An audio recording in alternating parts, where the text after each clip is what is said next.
Ovako, mi smo znači specijalizirana trgovina, znači poljoprivredni centar, znači sve vezano za poljoprivredu. Ne možemo reći da smo klasična poljoapotekar, to nismo. Mi prodajemo sjeme i zaštitu, ali glavna baza su nam alati, traktori, poljoprivredna mehanizacija.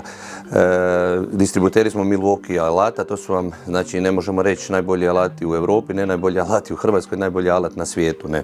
Sa dugogodišnjom garancijom.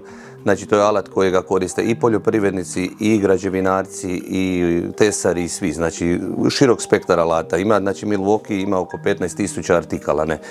Mi zaista, evo tu možete pogledati iza mene, imamo zaista veliki spektar Milwaukee alata. Imamo, znači, glavni smo uvoznici za Lowell traktore. Imamo Capello proizvode, imamo Kram proizvode. Imamo, znači, stvarno sve dobre brendove ovoga. Uvoznici smo auto prikolica, Lowell traktora, to je novi brend na tržištu ovoga. Mi smo direktni distributeri, uvoznici i serviserine. I tako, odlučili smo se za Koprivnicu, jednostavno mislimo da bi tu trebala takva trgovina. Ne? Kao Milwaukee alati su namijenjeni zaista za sve. I za građevinarce, i za automehaničare, i za krovopokrivače, i za vatrogasce, znači ima pribora.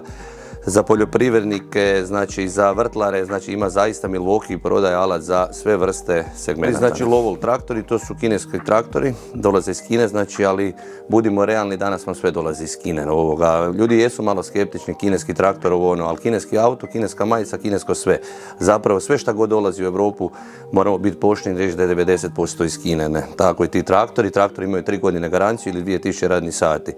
Uvažamo ih, znači glavni smo distributeri, za sada su se pokazali jako dobro, a vidjet ćemo, vrijeme će pokazati. Ali omjer cijene i kvalitete naspram Europe je znatno manji.